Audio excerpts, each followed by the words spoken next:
The Armenian desk clerk had his arm up, ready to pluck a key from the pegboard behind him. Queen or two single beds? I fumbled in my wallet for the business credit card. Queen. Two singles. Carla yanked the wallet from me and handed the man my card. The clerk's brow furrowed. One corner of his mouth ticked up. Would you like to step over there and get your story straight before checking in? Just what I needed in my current state of inebriation. A smart-ass desk clerk in a shitty pay-by-the-hour motel. Two singles, unless you want me bunking on the floor in here tonight. Carla scowled and grabbed a counter for support, slurring her words. Oh, don't mind him. He's a bit prone to gassy bouts of derision when he feels superior. Like the aforementioned flatulence. This too shall pass. We got checked in. The clerk handed Carla the key, and I grabbed our bags from the car. By the time I met her at room 6, Carla was standing just over the threshold, pinching her nose. Ew, it stinks. That's the smell of despair I alluded to earlier. Possibly coupled with the still lingering scent of death.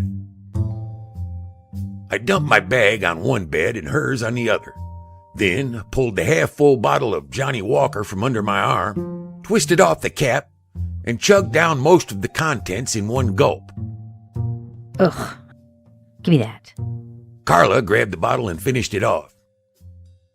You're loping toward your obituary like a guy who just hit a foul ball and still wants to get some space between him and home plate just to make a fucking point. She handed me the empty bottle, and I tossed it into a nearby trash can. I'm not afraid of dying, Carla. I know. Your daily alcohol intake gets that point across, Morneau. Saying it out loud is superfluous. She unzipped her bag with a drunken flourish. I think the word you're looking for is superfluous. The words I'm looking for are pain in my ass. She yanked a few items from her bag. I'm taking a shower. Try not to drink yourself into a coma while I'm in there. I just sat down and heard the shower turn on when my cell phone rang. As soon as I hit the button and put it to my ear, he started talking. So, here's what we know. Joe Orecchio was never one for niceties. We'd met a few years back when I was working on a missing persons case. The cousin of my client was a cyber hacker who helped get my client a new identity. Unfortunately for both, the reason for the subterfuge was a mutual friend who ended up dead. Fortunately for my client, he'd only aided and abetted. He got less time than Orecchio's guy who, as it turned out, had hacked more than someone's computer. If memory serves, it took the feds a few months to assemble the body parts, which had been bottled in mason jars and mailed to relatives. After hours, we'd commiserated over drinks, exchanged information on our clients during a quid pro quo drinking game wherein Orecchio ended up with the most information and I ended up with a stiff hangover. Feds are good at that, getting what they need while giving as little as possible in return. Your guy killed his wife's ex and kid. Cleaned up at a local rest stop on the interstate. The bloody clothing was recovered by the night janitor, so Rios must have had a change of clothes in his car. Headed to First Mutual Bank, withdrew the sum of $467,000 from a corporate account, then headed to the Orlando International Airport.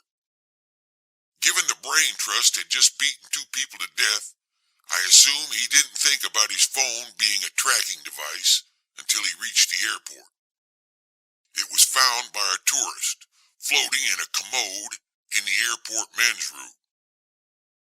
Rios was identified by one ticket agent and 2 flight attendants as having boarded a flight bound for D.C. The plane that left D.C. later made 2 more connecting flights, the final destination being Argentina.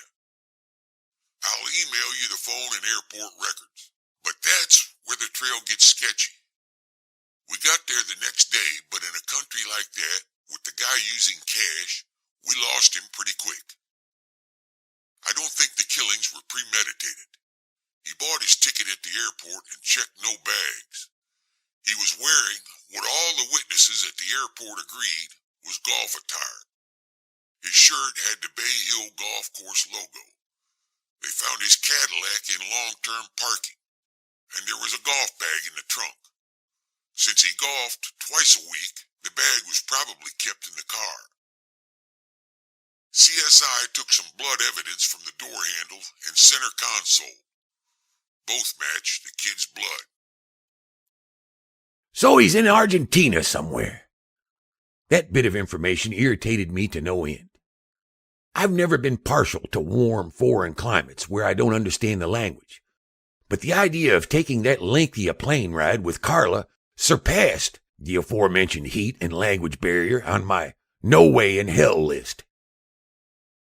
Maybe, maybe not. We did locate some distant cousins of Rios living in Argentina.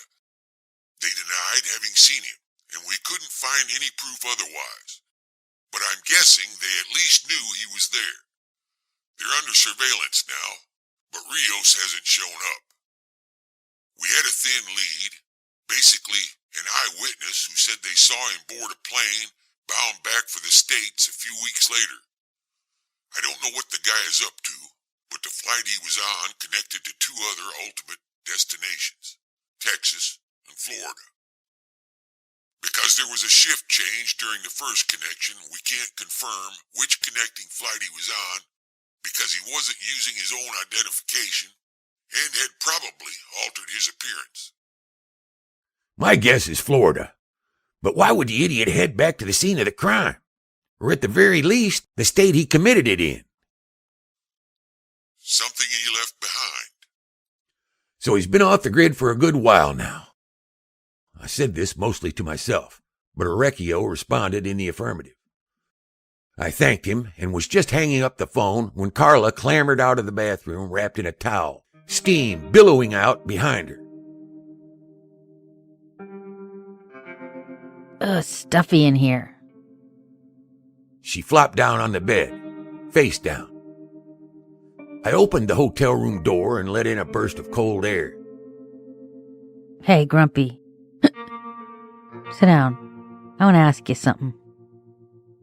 The hot shower had done nothing to mitigate Carla's state of inebriation.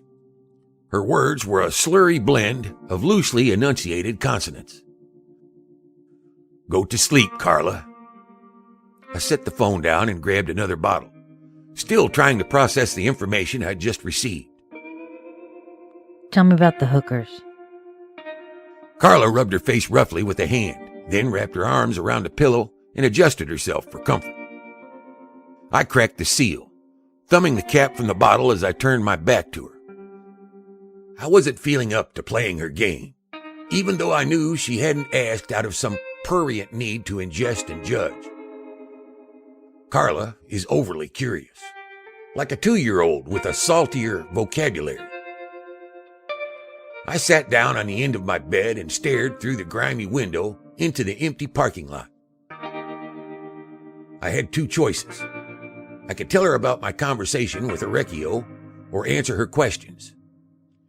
Given the pounding in my head and the fact that choosing option 2 meant she'd have at least one more day of blissful ignorance before I had to tell her that her ex was probably closer than either of us would like, I decided taking one for the team was the only alternative.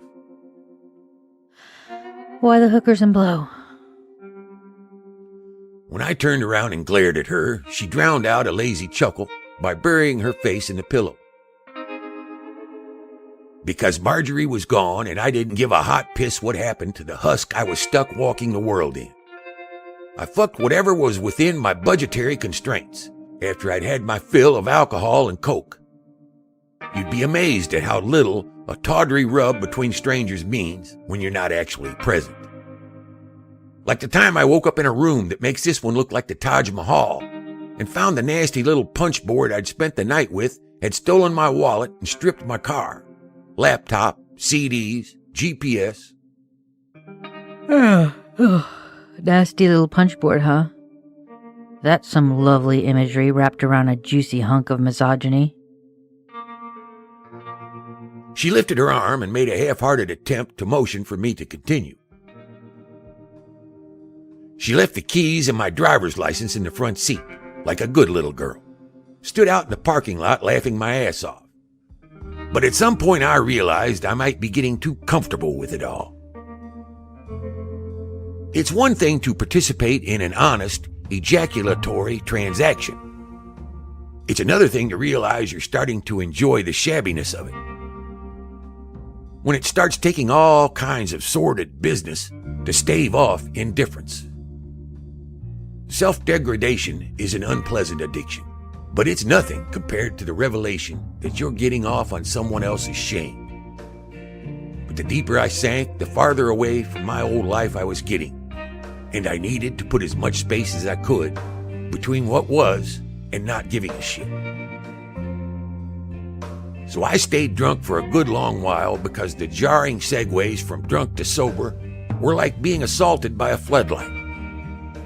Nothing like a flash of dehumanizing self-awareness to illuminate the fact that you probably don't deserve the space you're occupying on the planet.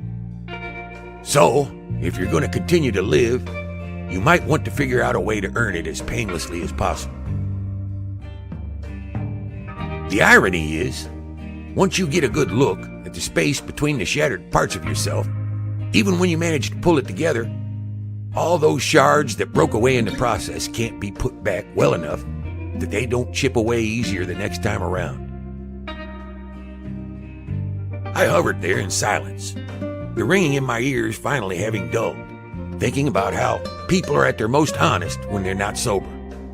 Without that self-edit function that becomes muddled when the synapses are firing more slowly and things are lulled into a comfortable state, making everything easier to bear.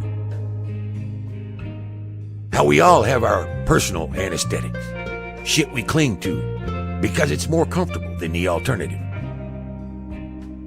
I was thinking about this when I turned around and found Carla had fallen asleep somewhere during my revelatory binge. I listened to her quiet intake and release of breath, and I realized that maybe what she clings to is the dysfunction of others.